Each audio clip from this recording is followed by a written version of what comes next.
Hello and welcome back to F1 2021 Driver Career Mode. My name's Chris and we are following Damian Power in his mission to win a Drivers' World Championship. It's not happened yet, but we're in Season 3 and we're 3 rounds in. We're about to be 3 rounds in. We're going to head to Portugal next for round 3, and of course we are currently sat with 12 points in 7th place, and Ferrari as a team in P5 in the Constructors. So here's how it looks from what we managed to do last time out. We managed to get a 4th when we started the season in Bahrain. Then we headed to Imola. I swear that track is cursed for me. Every time we go there, something bad happens. We DNF'd. We had a big crash. So yeah, not ideal.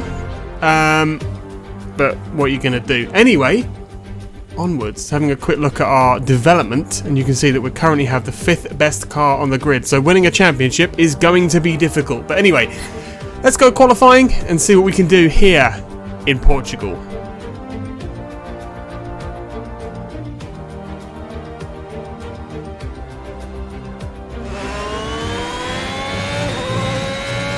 Here we are then, out on the track, headed round for what will be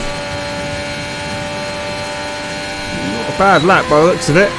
P7 then in Q1. Is it good enough to get us through? Should be. Yep, plenty quick enough. Not the pace that we've shown before, but P11 gets us into Q2. You can see here, out in Q2, we've got worn components. Not ideal, but oh, big moment there, and we're in the wall. And that's the front wing gone. So we head back to the garage, get that sorted, and another big moment as we come out. And the wing's gone again. So here we are then. We did manage to get that sorted and get back out. What can we do? Not a lot, unfortunately. Don't get into 10th or higher, we won't progress to the shootout. Jeff just reminding us that we're not quite good enough, and that curb is going to be the death of me, I swear. Anyway, we didn't make it through. We are going to start from P13 on the grid for the Grand Prix, and our teammate Carlos Sainz in 7th. Welcome along then to Portimao, one of the busiest towns in the Algarve, and a breathtaking destination that brings tourists from all around the world to the shores of southern Portugal. Today it's the backdrop for the latest round of the Formula One World Championship, and with a circuit this wide, we could be in for a lot of exciting wheel-to-wheel action today. 2.9 miles of track at Portimao, featuring 15 turns, 9 to the right and 6 to the left. There's a lot going on here, a lot of elevation changes that will affect the driver's braking and acceleration. Keep an eye out for the DRS zone on the final straight. That will be the setup for a lot of today's overtaking chances. It's time to see how our drivers are stacking up after yesterday's exciting qualifying session. Young superstar Max Verstappen starts from pole position. Sergio Perez lines up alongside. Looking down the rest of the grid, we have Hamilton, Leclerc, Valtteri Bottas and Norris, Sainz, Giovinazzi, Gasly and Lance Stroll, Vettel, Tsunoda, Power and Ocon, Ricciardo, Latifi, George Russell and Mick Schumacher, Mazepin and Jack Aitken. Which of these talented drivers will come out on top today?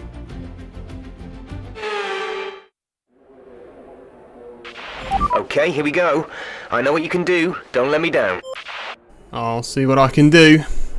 Let's get this race underway then. The Portugal Grand Prix. 5 red lights are on. We're underway from P13. Let's see how we get off the line. Not great. We've lost a position already to Esteban Ocon.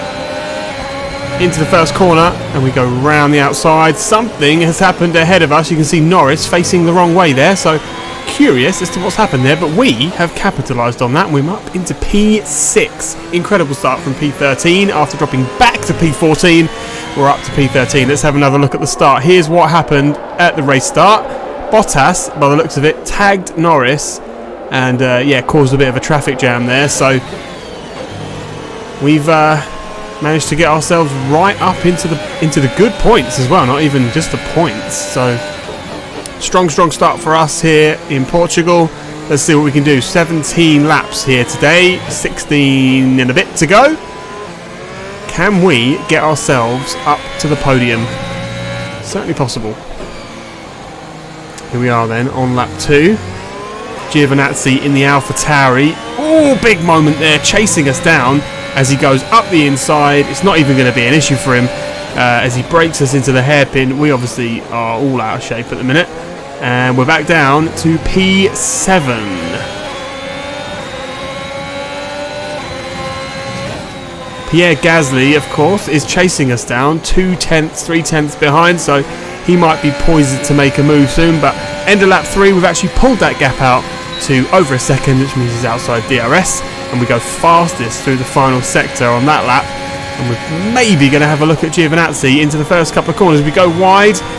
Giovinazzi keeps it together nicely. We almost plough into the back of him. We're putting a bit of pressure on though. He's locking up, so if we can hold the car in a straight line, which we seem to struggle to do around this track, then we might be in good stead to make a move. We have a look at the inside. It's a bit late. Go through anyway and then give the place back because that was good job. Not okay. But in doing so, we lose the place to Gasly. So not my finest moment, I will admit, but you live and you learn. We gave the place back, and this car, man, it's all over the place. All over the place.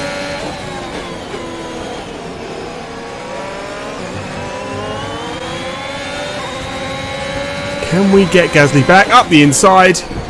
That was also nearly filth, but we made it work. As we go hunting back down after Giovinazzi, of course, we need to keep Pierre behind, which is going to be difficult because we're about to head into the pit straight, which has got a huge DRS zone. The DRS around here is pretty damn powerful, so if we're not careful, we will lose out. A new strategy is available on the MFD. Interesting. So we're going to be pitting lap 10 instead of lap 8 for those medium tyres, which means the soft wear is obviously pretty good at this stage of the career mode. We take that. Back to the race at hand though. Can we get Giovinazzi? I don't think we're anywhere near close enough just yet. We do get nice and close on the brakes though. If we can hold this, we might have a chance. Not quite. Not quite.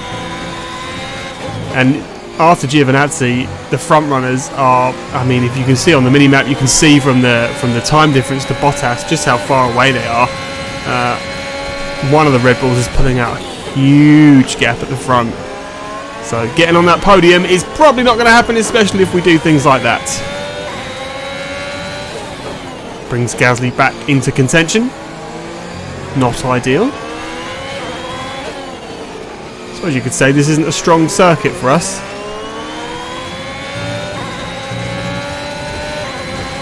It is one I enjoy driving though, so you know, that's the main thing. On to lap 6 then. Let's see what we can do as Gasly pulls out. This is the onboard of Gasly, pulls it to the outside. We outbrake him though, and I think we're going to hold on to that place for now. Yeah, certainly looks like it. Let's see if we can put the pressure on Giovinazzi and get our place back.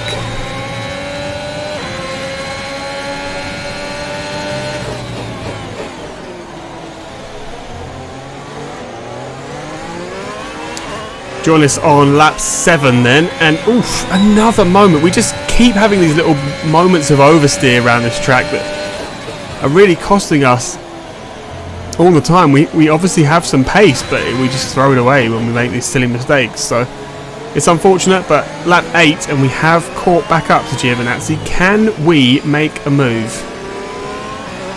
Or are we going to be looking at potential pit stop territory here? Probably, because we were originally going to come in on lap 8. Will Giovinazzi come in? Yeah, it looks like it. He's off to the right-hand side, into the pit lane.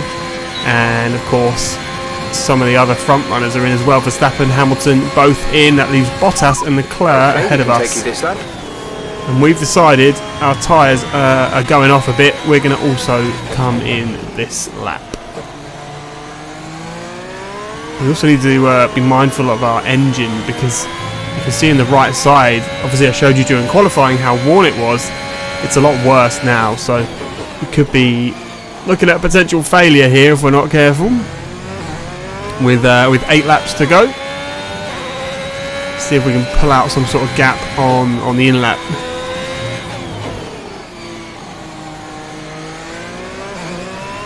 Nine and a half seconds to Bottas ahead, 2.3 to Sainz just behind us. So we managed to get past him after he pitted, but of course he's going to be way ahead because we still need to make our pit stop.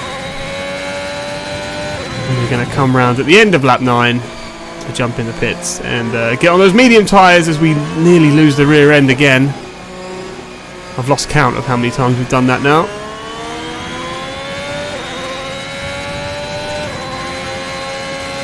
Bottas and Leclerc in as well. Looks like the Red Bull of Sergio Perez is also in the pit lane. Not the best entry, but we're in. Carlos is in the pits. Carlos has decided to follow us in, and we're now double stacking.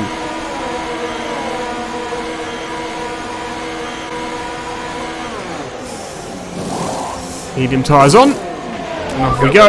You'll be racing on the exit. And at this point, the game decided that, yeah, yeah, off we go. So we had to do a standing start.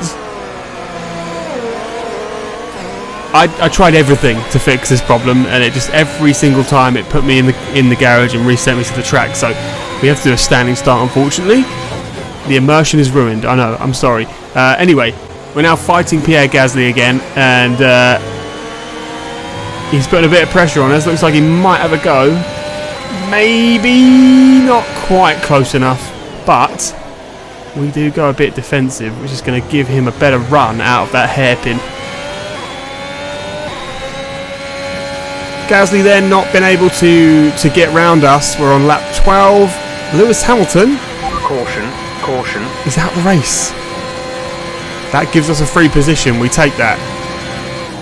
Up into P6 then, where we managed to get ourselves from the start of the race. Okay, clear. If we can finish the race in P6, then we're laughing. We've got 4 laps to go, roughly. And at end of lap 15, we have pulled out a nice little 1.2 second gap to Gasly behind, which should mean we can just cruise home. We're leading our teammate by 2.9 seconds. And yeah, we're having a better race than Carlos, so that's good. Bit wide there. As we come round then to finish lap 16, onto the final lap of the race, and we are still in P6 currently.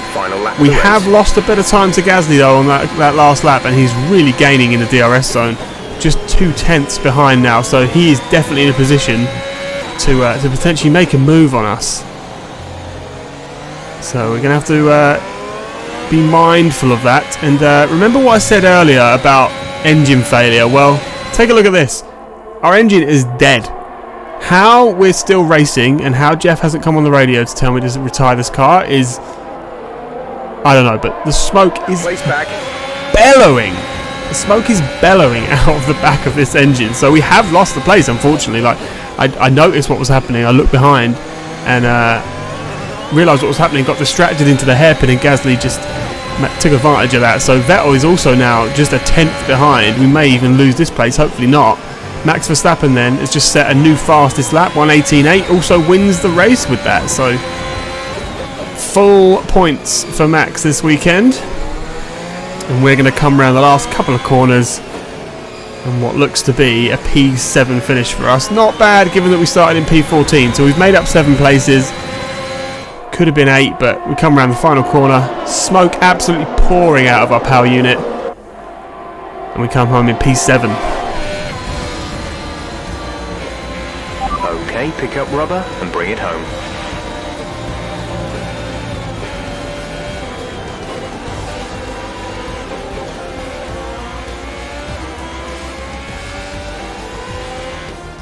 It's a performance that our Portuguese Grand Prix winners can be justifiably proud of, and I'm sure there'll be celebrations tonight. Anthony Davidson, how do you think they were able to set themselves apart today? Well, I honestly feel it was down to the driver and car today. I mean, we can talk driver skill all day, but if you don't have a solid team to back that, you're never going to get anywhere. When you hit that sweet spot of having both an excellent driver and an incredible car, that's when you see results like those we witnessed today.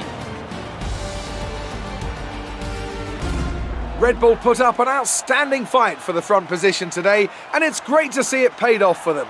They do so much for the sport that you can't help but be delighted by today's race win. Yeah, I would have been happier if it was us up there, but what can you do? Coming from P14 up to P7 is still a pretty good result, especially given the fact that our engine failed right at the end of that session. So could have been a lot worse for us today, but yeah, we made a good recovery, and we'll take those points and run with it. So yeah, we obviously look at the state of those components. Control electronics is dead, ICE is dead, MGU-H is dead, and of course the turbocharger as well is almost dead. So we were lucky to finish that race, in all honesty. How we didn't end up with a proper failure is beyond me. But yeah, new components for the next round, which I believe is Canada, so join us for that one. But we have added a couple more points to our tally, now in P8 in the championship. There's our results for the season: P4, DNF, and a P7. So not the best start, but certainly not the worst. So yeah, join us next time for the Canadian Grand Prix, and we'll see if we can pull out something special, hopefully. But yeah, if you like this video, give us a thumbs up, leave us a little comment, and subscribe if you're new here. We do new videos every Wednesday and Sunday. Also in June, on the run-up to F1 22, we're going to be doing videos 3 days a week, so stay tuned for that, and I'll catch you for the next one. Bye.